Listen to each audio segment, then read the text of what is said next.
Allah'ım Hazreti Muhammed'in sallallahu aleyhi ve sellemin kabul olunmuş dualarını biz de dahil eyle.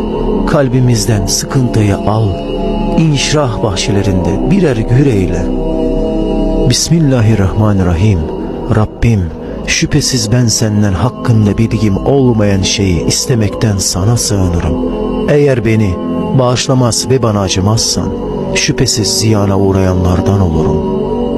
Allah herkesi yarı yolda bırakmayan, şüphe ettirmeyen, günü için değil, ömrü için isteyen insanlarla karşılaştırsın.